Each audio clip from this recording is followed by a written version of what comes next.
Hello friends, कैसे हैं आप सब। स्वागत है आपका यूपीएससी एट होम प्रविशा के यूट्यूब प्लेटफॉर्म पे। हम जो यूपीएससी एंड यूपीपीसीएस की मेंस की आंसर राइटिंग कर रहे थे, उसको हमने इस टाइम पे ब्रेक दे दिया है क्योंकि आपका यूपीपीसीएस का प्रीलिम्स का एग्ज़ाम होने वाला है। तो हम पूरा क्या कर रहे हैं, इस टाइम पूरा प्रीलिम्स पे फोकस्ड होकर 20,000 क्वेश्चन के माध्यम से फुल सिलेबस कंप्लीट कर रहे हैं, जिसमें हमने अभी तक इन्वायरमेंट जो सब्जेक्ट है पूरा कंप्लीट कर लिया है। और आपका हिस्ट्री भी हमने स्टार्ट की है। हिस्ट्री में आपकी एंशियंट हिस्ट्री के 5 से जो है 6 लेक्चर एंशियंट हिस्ट्री के हो जाएंगे, जैसे ही वो भी आपकी कंप्लीट हो जाएगी। मॉडर्न हिस्ट्री चल रही है और आपकी जो ज्योग्राफी में हमने सबसे पहले इंडियन ज्योग्राफी को स्टार्ट किया है। जैसे ही आपका इंडियन ज्योग्राफी कंप्लीट होता है, हम वर्ल्ड ज्योग्राफी को कंप्लीट कराएंगे। साइंस में हमने सबसे पहले बायो स्टार्ट किया है क्योंकि बायो से सबसे ज़्यादा क्वेश्चन पूछे जाते हैं। उसके बाद में जैसे ही बायो हो जाएगा, हम आपका फिजिक्स और केमिस्ट्री को कंप्लीट कराएंगे। तो जिस किसी ने इसके पहले की जो वीडियो नहीं देखी है, तो हमारी प्लेलिस्ट जो 20,000 क्वेश्चन की जो प्लेलिस्ट है उसमें जाके देख सकते हैं। हम क्या देख रहे थे, अभी एंशियंट हिस्ट्री कर रहे थे। एंशियंट हिस्ट्री का जो है 710 क्वेश्चन हमने कंप्लीट कर लिए थे। अब हमारा जो क्वेश्चन नंबर इसको हम देखेंगे। निम्नलिखित युग्मकों में से कौन सा एक सही सुमेलित नहीं है। इसमें क्या है, अब्दुल रहमान का संबंध हमीर रासों से नहीं है। चंद्रवरदाई पृथ्वीराज रासों से संबंधित हैं। जैनिक जगनिक आलाखंड और नरपति नाल का संबंध बीसल देव रासों से है। फिर से एक बार देखेंगे। चंद्रवरदाई का संबंध है पृथ्वीराज रासों से। जगनिक का संबंध है आलाखंड से। नरपति नाल का संबंध है बीसल देव रासों से। अब्दुल रहमान नामक कवि के संदेश रसिक काव्य नामक काव्य का सृजन किया था। हमीर रासों सृजन सारंगधर ने किया था, जिसमें अलाउद्दीन और राणा हमीर के युद्ध का सजीव वर्णन है। चंद्रवरदाई ने पृथ्वीराज रासो की रचना की थी, जो उनका बाल सखा और दरबारी कवि भी था। जगनिक ने परमाल रासो तथा आलाखंड की रचना की थी, जबकि वियोग श्रृंगार में वियोग श्रृंगार में लिखा गया है। बीसल देव रासो की रचना नरपत नाल ने की थी। नेक्स्ट हम देखेंगे, निम्नलिखित में से जो है ग्रंथ और उनसे संबंधित जो लेखक हैं उसको हम देखेंगे। जिसने इसके पहले का जो है पार्ट नहीं देखा है इस चैप्टर का, वो हमारी प्लेलिस्ट में जाकर देख सकते हैं। पूरा सीरीज़ से सारी वीडियो पड़ी हुई हैं। आप पूरा सीरियल से जो है इसको देखेंगे तब आपको ज़्यादा समझ में आएगा। जैसे ही आपका ये लेक्चर कंप्लीट होता है, आप जाके जो है प्लेलिस्ट में जाके पूरा फुल एंशियंट हिस्ट्री का अभी तक जितना कवर हुआ है आप पूरा देख सकते हैं। नेक्स्ट क्वेश्चन क्या है, निम्नलिखित युग्मकों में से कौन सा सही सुमेलित नहीं है। तो बाल चरित के बाल चरित जो ग्रंथ है उसकी रचना किसने की थी, भास ने की थी। बाल चरित की रचना भास ने की थी। सारपुत्र प्रकरण की रचना की थी अशोक घोष ने। और कालिंक और कलिंग कटुपरानी की रचना किसने की थी, जयंगोदर ने। किसने की थी, कलिंग कटुपरानी की रचना की थी जयंगोदर ने। और त्रिपष्टि लक्षण महापुराण की रचना की थी जिनसेन और गुणभद्र ने की थी। किसने की थी, जिनसेन और गुणभद्र ने। नेक्स्ट हम देखेंगे, the roots of ancients India के लेखक कौन थे। वो थे W.A. Fair service. कौन थे, W.A. Fair service. The roots of ancient India के लेखक थे W.A. Fair service. The roots of ancient India के लेखक W.A. फेयर सर्विस थे। 1971 में लिखी गई इस पुस्तक में प्राचीन पुरातात्विक अध्ययन किया गया है। अष्टाध्यायी के लेखक कौन थे, पर्णी थे। आपसे ये भी क्वेश्चन दूसरा बन सकता है कि अष्टाध्यायी की रचना किसने की है, तो वो पर्णी ने की है। नेक्स्ट क्वेश्चन हम देखेंगे, भारतीय तर्क विद्या का प्राचीनतम ग्रंथ है। कौन सा है, तर्क विद्या का प्राचीनतम ग्रंथ संबंधित है, यह न्याय सूत्र है। न्याय दर्शन के प्रवर्तक गौतम ऋषि हैं। इन्हें अच्छपाद भी कहा जाता है। न्याय का शाब्दिक अर्थ होता है तर्क या निर्णय, जो इस बात का सूचक है कि दर्शन मुख्यतः बौद्धिक, विश्लेषणात्मक तथा तार्किक है। इसे तर्कशास्त्र, प्रमाण शास्त्र, वाद विद्या, हेतु विद्या अन्वीक्षी के नाम से भी जाना जाता है। कल्पसूत्र के अंतर्गत याज्ञिक विधि विधानों एवं संस्कारों का वर्णन किया गया है। ये 3 भाग में है, श्रोत, ग्रह, धर्मसूत्र। कौन से हैं, श्रोत, ग्रह और धर्मसूत्र। नेक्स्ट हम देखेंगे, महाभारत मूलतः किस रूप में जानी जाती है। तो महाभारत आपकी जानी जाती है जय संहिता के नाम से। महाभारत मूलतः किस रूप में जानी जाती है, जय संहिता के नाम से। महाभारत की रचना वेदव्यास ने की थी। पहले इनमें 8800 श्लोक हैं। इनका नाम जय संहिता था। बाद में यह 24,000 श्लोक हो गया और भारत नाम से प्रसिद्ध हुआ। अतः 1 लाख श्लोक होने के कारण इसे सप्तसहस्र संहिता या महाभारत कहा जाने लगा है। यह 18 पर्वों में विभक्त है। फिर से एक बार देखेंगे, महाभारत की रचना किसने की थी? वेद व्यास के द्वारा की गई थी। पहले इसमें 8800 श्लोक थे, इसलिए इसका नाम क्या था? जय संहिता था। बाद में इसे 24,000 श्लोक हो गए तो भारत नाम से प्रसिद्ध हुआ। अंत में इसमें 1 लाख श्लोक होने के कारण इसे सप्तसहस्र संहिता के नाम से जाना जाने लगा। इसमें 18 पर्वों में विभक्त है। नेक्स्ट हम देखेंगे, महाभारत महान जैन विद्वान हेमचंद किसकी सभा को अलंकृत करते थे? तो ये अलंकृत करते थे कुमारपाल की सभा को। महान जो जैन विद्वान जो हेमचंद है वो किसकी सभा को अलंकृत करते थे? कुमारपाल की। महान जैन विद्वान हेमचंद चालुक्य वंशी नरेश कुमारपाल का राजगुरु था, जिसके प्रभाव स्वरूप वह जैन धर्मानुयायी बन गया था। कुमारपाल ने अपने राज्य में अहिंसा का प्रचार किया है तथा यज्ञीय हिंसा पर प्रतिबंध लगा दिया था। जैन होते हुए भी कुमार ने अपने राजगुरु हेमचंद्र के साथ सोमनाथ मंदिर में शिव की अर्चना की थी। बचे हुए भाग का पुनर्निर्माण कराया था। जैन ग्रंथ कल्पसूत्र की रचना भद्रबाहु ने की थी। जैनियों की पवित्र पुस्तक आगम सिद्धांत कहलाती है।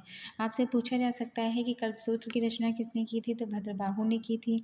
और जैनियों की जो प्रसिद्ध जो पुस्तक है वह जो है आगम सिद्धांत कहलाती है।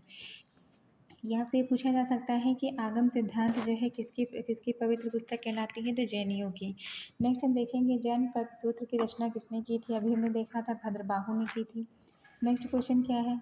जैनियों की पवित्र पुस्तकें कहलाती है, आगम सिद्धांत कहलाती हैं। इसीलिए हम बोल रहे हैं कि आपका जो बॉक्स दिया हुआ है इसको पढ़ना बहुत ज़्यादा ज़रूरी है, क्योंकि क्वेश्चन अगर डायरेक्ट रिपीट नहीं होता है तो इन बॉक्सेस से आपका क्वेश्चन बन जाता है। तो ये देखिए जो है कि हमने जैसे बॉक्स कंप्लीट किया उसके बाद में जितने भी क्वेश्चन हैं तो उसी बॉक्स से पूछे गए हैं।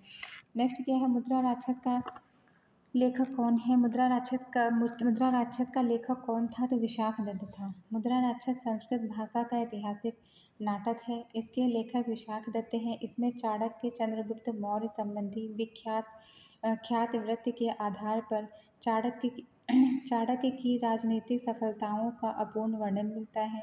गौंडवाहों के रचयिता कौन थे? वाक्पति थे। कौन थे? आपसे पूछा जाता है अगर कि गौंडवाहों के रचयिता कौन थे? तो वाक्पति थे। ये देखिए नेक्स्ट क्वेश्चन वही पूछा गया है कि गौंडवाहों के रचयिता कौन थे? तो ये वाक्पति थे। नेक्स्ट क्या है? निम्नलिखित में से कौन सा बंदरगाह पेडुका नाम से the Periplus of the Erythraean sea के लेखक को ज्ञात था? किसको? जो है अरिकामेडु। निम्नलिखित में से जो है कौन सा बंदरगाह था जिसे पेडुका नाम से दी Periplus of the Erythraean sea के लेखक को ज्ञात था? तो कौन था? अरिकामेड था। पेरिप्लस ऑफ द एरिथ्रियन सी अरिकामेड पेडुका नाम से उल्लिखित है। यह आधुनिक पौंडीचेरी में स्थित है। विस्तृत खुदाई में यहाँ एक रोमन बस्ती मिली है। पेरिप्लस 80 ईस्वी में एक अज्ञात ग्रीक नाविक द्वारा यूनानी भाषा में लिखा गया। मतलब किसके द्वारा? एक अज्ञात जो है ग्रीक नाविक के द्वारा लिखा गया है। पेरिप्लस ऑफ द एरिथ्रियन सी, जिसमें पेडुका जो है नाम का जो उल्लेख मिलता है उसको क्या बोलते थे? अरिकामेड, जो वर्तमान में जो है आधुनिक जो है पांडुचेरी में स्थित है, जिसमें जो है भारतीय बंदरगाहों और व्यापार के संबंध में जानकारी संग्रहित होती है। पेरिप्लस में कालची का नाम कोरकई मिलता है, जो कि मोतियों के लिए प्रसिद्ध है। पेरिप्लस में जो है कालची का नाम क्या मिलता है? कोरकई नाम से प्रसिद्ध है, जो कि प्राचीन में जो है मोतियों के लिए प्रसिद्ध है। नेक्स्ट हम देखेंगे तिरुवाचकम, जिसका तमिल धार्मिक साहित्य में उपनिषदों जैसा स्थान है, में किसकी रचना संग्रहित है? या किसकी? जो है माणिक्यवाचकर की। तिरुवाचकम जिनका तमिल धार्मिक साहित्य में उपनिषदों जैसा स्थान है, में किसकी रचना संग्रहित है? माणिक्यवाचकर की रचना संग्रहित है। माणिक्यवाचकर मदुरा के समीप एक गांव के ब्राह्मण परिवार में उत्पन्न हुआ था। चिदंबरम में उसने लंका के बौद्धों को वाद विवाद में पराजित किया। उसने अनेक भक्त गीत लिखे, जिसे तिरुवाचकम में संग्रहित किया गया है। माणिक्यवाचकर नैनार शैव संत थे। नैनार शैव संतों की संख्या 63 बताई गई है, जिसमें माणिक्यवाचकर के अलावा अपार तिरुज्ञान या समबंदर सुंदर मूर्ति आदि के नाम उल्लेखनीय हैं। इसके भक्ति गीतों को एक साथ देवाराम में संकलित किया गया है। प्राचीन काल में महान विधि निर्माता कौन थे? तो कौन थे? मनु थे। प्राचीन काल में जो महान विधि निर्माता थे तो वो कौन थे? मनु थे। महाराज मनु प्राचीन काल के महान विधि निर्माता तथा सामाजिक व्यवस्थाकार थे। मनु का सामाजिक चिंतन उनके द्वारा रचित मनुस्मृति नामक धर्म ग्रंथ में संकलित होता है। मेघातिथि, भारुची या कुल्लुक भट्ट, गोविंद राय आदि परवर्ती टीकाकारों ने मनुस्मृति पर भाष्य लिखे हैं। विदेशियों को भारतीय समाज में मनु के द्वारा दिया गया सामाजिक स्तर प्राप्त क्षत्रियों का था। नेक्स्ट हम देखेंगे निम्नलिखित में से कौन सा वास्तुशास्त्र का ग्रंथ नहीं है? कौन सा वास्तुशास्त्र का ग्रंथ नहीं है? महावास्तु। महावास्तु वास्तुशास्त्र का ग्रंथ नहीं है। संस्कृत भाषा में लिखित यह ग्रंथ महात्मा बुद्ध के जीवन काल से संबंधित है। यह हीनयान संप्रदाय का एक ग्रंथ है, लेकिन इसमें महायान की विशेषताएं भी दिखाई पड़ती हैं। वास्तुशास्त्र जो है किसका ग्रंथ है? यह हीनयान संप्रदाय का ग्रंथ है, लेकिन इसमें महायान की विशेषताएं भी दिखाई पड़ती हैं, जबकि अन्य ग्रंथ वास्तु से संबंधित हैं। नेक्स्ट हम देखेंगे मंदसौर प्रशस्ति किस शासक की उपलब्धियों का विवरण प्रस्तुत करता है? तो किसका? कुमारगुप्त प्रथम का। मंदसौर जो अभिलेख है, मंदसौर अभिलेख में गुप्त शासक कुमारगुप्त प्रथम की उपलब्धियों का विवरण दिया गया है। मंदसौर प्रशस्ति की रचना कवि वत्स भट्ट ने की थी। मंदसौर अभिलेख में ही सूर्य पूजा का वर्णन मिलता है तथा रेशम के अगर आपसे पूछा जाता है कि सूर्य पूजा का वर्णन किस अभिलेख में मिलता है तो मंदसौर अभिलेख में मिलता है तथा रेशम का काम करने वाले लोगों का भी वर्णन। आपसे जो है 2 क्वेश्चन पूछे जा सकते हैं इससे कि सूर्य की पूजा का वर्णन किस अभिलेख से मिलता है तो मंदसौर से मिलता है, या रेशम का काम करने वाले लोगों का जो वर्णन मिलता है तो किसमें किया गया है? मंदसौर में किया गया है। गुप्त काल में कुमारगुप्त प्रथम ने ही सर्वाधिक अभिलेख जारी करवाया था। गुप्त काल में सबसे ज़्यादा जो है अभिलेख किसने जारी कराया था? कुमारगुप्त प्रथम ने। नेक्स्ट हम देखेंगे, नेक्स्ट क्वेश्चन है निम्नलिखित में से विद्या के किस क्षेत्र में ब्रह्मगुप्त की प्रसिद्धि है? तो किसमें? गणित। गणित से संबंधित हमने पुस्तक क्या देखी थी? लीलावती। ब्रह्मगुप्त प्रसिद्ध गणितज्ञ थे। उन्होंने ब्रह्म सिद्धांत की रचना की। आर्यभट्ट, श्रीसेन, विष्णुचंद्र के सिद्धांतों एवं प्रणालियों की आलोचना की। उन्होंने विदेशी ज्योतिष के सिद्धांत की भी आलोचना की। चिकित्सा शास्त्र का भी गुप्त काल में उत्थान हुआ है। 16वीं शताब्दी में बाणभट्ट ने आयुर्वेद के प्रसिद्ध ग्रंथ अष्टांग हृदय की रचना की है। चंद्रगुप्त विक्रमादित्य के दरबार में धन्वंतरी निवास करते थे। आपसे पूछा जा सकता है कि धन्वंतरी किसके दरबार में निवास करते थे? तो चंद्रगुप्त विक्रमादित्य के दरबार में निवास करते थे। 12 मिहिर की पंच सिद्धांतिका ग्रंथ यूनानी ज्योतिष पर आधारित है। या ये क्वेश्चन बन सकता है कि पंच सिद्धांतिका जो ग्रंथ है वो किसका है? वो आपके 12 मिहिर का है। और भारतीय गणित आर्यभट्ट ने दशमलव स्थानिक मान की खोज की थी। लीलावती ग्रंथ के लेखक कौन थे? भास्कराचार्य थे। लीलावती जो ग्रंथ था उसके लेखक कौन थे? भास्कराचार्य थे। नेक्स्ट हम देखेंगे, अभी जो हमने देखा था इस क्वेश्चन को बॉक्स में कि 12 मिहिर की पंच सिद्धांतिका आधारित है किस पे? यूनानी ज्योतिष विद्या पे आधारित है। जो पंच सिद्धांतिका है किसकी? 12 मिहिर की किस पे आधारित है? यूनानी ज्योतिष विद्या पर आधारित है। निम्नलिखित में से किस भारतीय गणितज्ञ ने दशमलव स्थानिक मान की खोज की है? किसने? आर्यभट्ट ने दशमलव स्थानिक मान की खोज की है। नेक्स्ट हम देखेंगे, कालिदास की रचना में भगवान कार्तिकेय के जन्म का वर्णन है किसमें? कुमार संभव। कालिदास की रचना कुमार संभव में भारत कार्तिकेय के जन्म का वर्णन किया गया है। कुमार संभव में 17 सर्ग हैं, जिसमें कार्तिकेय के जन्म के अतिरिक्त प्रकृति चित्रण भी किया गया है। किरातोर्जुनीयम भारव की रचना है, जिसमें भगवान शंकर किरात के रूप में अर्जुन की परीक्षा लेने का वर्णन किया गया है तथा श्रीहर्ष में नैषध चरित्र को लिखा है। नेक्स्ट क्या है? मंडन मिश्र किसके शिष्य थे? मंडन मिश्र शिष्य थे कुमारिल भट्ट के। मंडन मिश्र किसके शिष्य थे? कुमारिल भट्ट के। मंडन मिश्र कुमारिल भट्ट के शिष्य थे। पंडित मंडन मिश्र का जन्म 8वीं शताब्दी के मध्य में मिथिला के महिषी ग्राम में हुआ था। वे अद्वैत वेदांती थे। उन्होंने शंकराचार्य के समकालीन माना जाता है। उन्होंने अपने शंकराचार्य से शास्त्रार्थ किया। मंडन मिश्र की प्रमुख रचनाएं हैं विधि विवेक, ब्रह्म सिद्धि, नैशकम्भ सिद्धि आदि। नेक्स्ट क्या है, निम्नलिखित में से कौन तमिल रामायण और रामा रामावतारम का लेखक है? कौन कंबन। निम्नलिखित में से कौन सा जो है तमिल रामायण और रामावतारम का लेखक है? कौन है? कंबन है। कंबन तमिल रामायण और रामावतारम का लेखक है। यह प्राचीन भारतीय तमिल साहित्य का महान कवि था, जो चोल शासक कुलोत्तुंग तृतीय के शासनकाल में हुआ था, जो 11वीं शताब्दी में हुआ था। उसे तमिल भाषा के 3 श्रेष्ठ कवियों में गिना गया है। त्रिरत्न के रूप में शेष अन्य कवि हैं ओटकुट्टम और पुगलेंदी थे। उसने रामायण का तमिल में अनुवाद किया था, जो रामातारम नाम से विख्यात है। इस ग्रंथ में राम कथा को बहुत ही सुंदर ढंग से प्रस्तुत किया गया है। नेक्स्ट हम देखेंगे 10 कुमार चरितम के लेखक कौन है? 10 कुमार चरितम के लेखक हैं दंडी।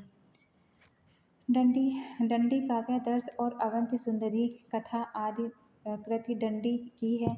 दंडी पल्लव वंश के नरसिंह वर्मन के समय थे। शैव मतावलंबी कालिदास गुप्त सम्राट चंद्रगुप्त द्वितीय के दरबारी कवि थे। कालिदास के द्वारा अभिज्ञान शाकुंतलम, कुमार संभव सूरदास के द्वारा सूरसारावली, साहित्य लहरी और तुलसीदास के द्वारा रामचरितमानस, दोहावली और वैराग्य संदीपनी की रचना की गई है। नेक्स्ट क्वेश्चन हम देखेंगे, निम्नलिखित में से किस लेखक ने नर्मदा नदी को आर्यावर्त एवं दक्षिणा पथ को विभाजित करने की वाली रेखा माना है? किसको? राजशेखर ने। निम्नलिखित में से जो है किस लेखक ने नर्मदा नदी को आर्यावर्त एवं दक्षिणा पथ को विभाजित करने वाली रेखा माना है? कौन है? राजशेखर है। दक्षिणा पथ के अंतर्गत उत्तर में नर्मदा नदी से लेकर दक्षिण में तुंगभद्रा नदी तक तथा संपूर्ण प्रदेश सम्मिलित था। प्राचीन साहित्य में दक्षिणा पथ की सीमा दक्षिण में महिषमंडल तक बताई गई थी। विस्तृत अर्थ में इस शब्द का प्रयोग विंध्य पर्वत एवं दक्षिण समुद्र के बीच स्थित विशाल भूप्रदेश के लिए किया जाता है। भारत के नाट्य शास्त्र में दक्षिणस्य समुद्रस्य और विंध्यस्य चारंते का कहकर दक्षिणा पथ सीमा को अभिव्यक्त किया गया है। मत्स्य पुराण में इनकी उत्तरी सीमा कारुष बताई गई है। राजशेखर कृत काव्य मीमांसा में दक्षिणा पथ को महिष्मती एवं नर्मदा से परे माना गया है। नेक्स्ट क्या है? नेक्स्ट क्वेश्चन है, निम्नलिखित में से किस ग्रंथ में मेधातिथि ने टिप्पणी की है? निम्नलिखित में से किस ग्रंथ में मेधातिथि ने टीका लिखी है? कौन सा ग्रंथ है? मनुस्मृति। मनुस्मृति के प्रसिद्ध टीकाकार हैं मेघातिथि। मेघातिथि के अलावा मनुस्मृति पर विश्वरूप, कुल्लक भट्ट और गोविंद राज ने टीका लिखी है। मतलब एक तो किसने लिखा है? मेधातिथि ने लिखा है। दूसरे कौन है? विश्वरूप, कुल्लक भट्ट और गोविंद राज ने भी टीका लिखा है। याज्ञवल्क्य स्मृति का रचनाकाल 100 ईस्वी से 300 तक माना जाता है कि याज्ञवल्क्य स्मृति में शूद्रों को व्यापारी, कृषक और कारीगर होने की बात कही गई है।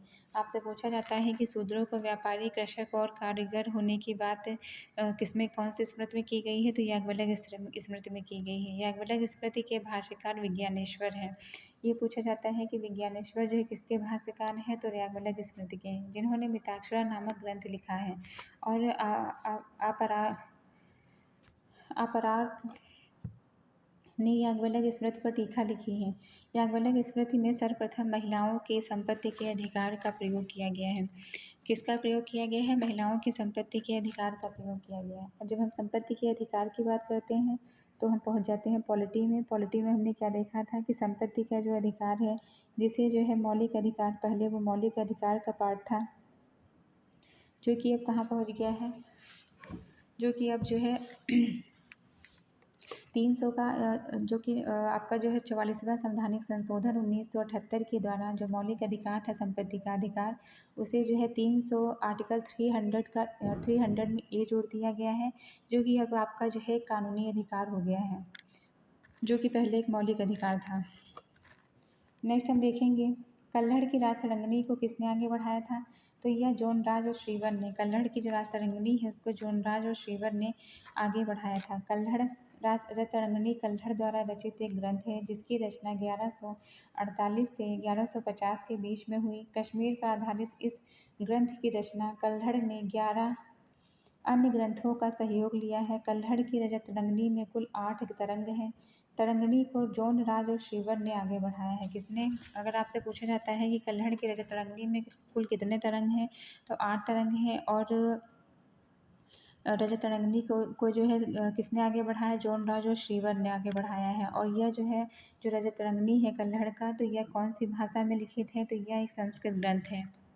और किस पर आधारित है? कश्मीर पर आधारित है। क्या क्या फैक्ट हमने देखा? पहला जो फैक्ट इससे बनता है कि रजत तरंगिणी की रचना किसके द्वारा की गई है? तो कल्हड़ के द्वारा की गई है। दूसरा जो फैक्ट इससे बनता है कि यह किस भाषा से संबंधित है? तो संस्कृत भाषा में लिखा गया है। तीसरा जो फैक्ट बनता है कि यह ग्रंथ जो है किसके इतिहास पर आधारित है? यह कश्मीर पर आधारित है। चौथा जो पॉइंट बनता है कि कल्हड़ ने जो है अन्य 11 ग्रंथों का कल्हड़ रचना में जो है इस ग्रंथ की रचना में कल्हड़ ने कितने ग्रंथों का जो सहयोग लिया है? 11 अन्य ग्रंथों का सहयोग लिया है। कल्हड़ की जो रजत तरंगिणी है उसमें कुल कितने तरंग थे? उसमें 8 तरंग थे। और रजत तरंगिणी को जो है किसने आगे बढ़ाया? जौनराज और श्रीवर ने। तो इतने पॉइंट आपके इस जो है फैक्ट से बनते हैं।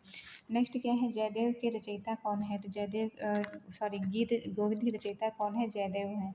गीत गोविंद के लेखक जयदेव लक्ष्मण सेन के दरबारी कवि थे। आपसे ये भी पूछा जा सकता है कि जो जयदेव हैं इन्होंने गीत गोविंद की रचना की ही, ये किसके दरबारी कवि थे? तो ये लक्ष्मण सेन के दरबारी कवि थे, जिसने राधा कृष्णन के श्रृंगारिक चरित्र का वर्णन किया है, जिसमें काव्य कला काम कला और संगीत कला समान रूप से प्रवाहित थी। नेक्स्ट हम देखेंगे निम्नलिखित में से किसने काल्पनिक वैज्ञानिक उपकरणों पर पुस्तक लिखी थी? तो किसने? भोज ने जो है काल्पनिक वैज्ञानिक उपकरणों पर पुस्तक लिखी थी। राजा भोज ने चिकित्सा, गणित, व्याकरण पर अनेक ग्रंथ लिखे हैं। भोज कृत्य युक्त कल्पतरु में वास्तुशास्त्र के साथ साथ विविध वैज्ञानिक यंत्रों में उनके उपयोग का उल्लेख मिलता है। परमारवंशी शासक भोज ने 1055 तक शासन किया। भोज ने धारा को छोड़कर उज्जैन को अपनी राजधानी बनाया। उसने भोजपुर नगर बसाया। उसने केदारेश्वर, रामेश्वर, सोमनाथ, सुडार अनेक मंदिरों का निर्माण कराया। सम्रांगण सूत्रधार पुस्तक की रचना किसने की है? भोज ने की है। अभी हमने देखा कि किसकी सम्रांगण सूत्रधार पुस्तक की रचना किसने की है? भोज ने। निम्नलिखित में से कौन सा धर्मशास्त्रकार गढ़वाल राजा गोविंद चंद्र का मंत्री था? कौन? लक्ष्मीधर। नेक्स्ट क्या है देखेंगे? बल्लाल सेन ने निम्नलिखित में से किस ग्रंथ की रचना की थी? तो किसने किसकी रचना की थी? दान सागर की रचना की थी। बंगाल के सेन वंशी शासक बल्लाल सेन ने दान सागर की रचना की थी। कृत्यकल्पतरु की रचना लक्ष्मीधर ने की। और जो है सम्रांगण सूत्रधार की रचना की है परमार वंश के भोज ने की थी। नेक्स्ट हम देखेंगे निम्नलिखित में से किस राजा ने मानसोलाल शीर्षक ग्रंथ की रचना की थी? तो किसने की थी? सोमेश्वर तृतीय ने की थी। चालुक्य शासक सोमेश्वर तृतीय ने कई संस्कृत ग्रंथों की रचना की, जिसमें वास्तुशास्त्र पर लिखा गया है। मालसोल्लास नामक ग्रंथ प्रमुख है। इसमें भूलोक मल्ल एवं त्रिभुवन मल्ल उपाधियां धारण की थी। नेक्स्ट क्या है? परमाणु से जुड़े वैदिक साहित्य का प्रसिद्ध टीकाकार कौन था? तो वो था उवट। कौन था? उवट था। परमाणु से जुड़े वैदिक साहित्य का प्रसिद्ध टीकाकार था उवट। तो ये आपका चैप्टर यही कंप्लीट होता है। इसके आगे के चैप्टर हम नेक्स्ट वीडियो में लेके आएंगे। आप लोगों को हमारी जो ये सीरीज़ चल रही है कैसी लग रही है हमारे कमेंट सेक्शन में ज़रूर बताइए। ऐसे ही पढ़ते रहिए, लाइफ में आगे बढ़ते रहिए। यूपीएससी एट होम प्रविष्टा के साथ प्रीलिम्स मेंस प्रैक्टिस करते रहिए। Thank you.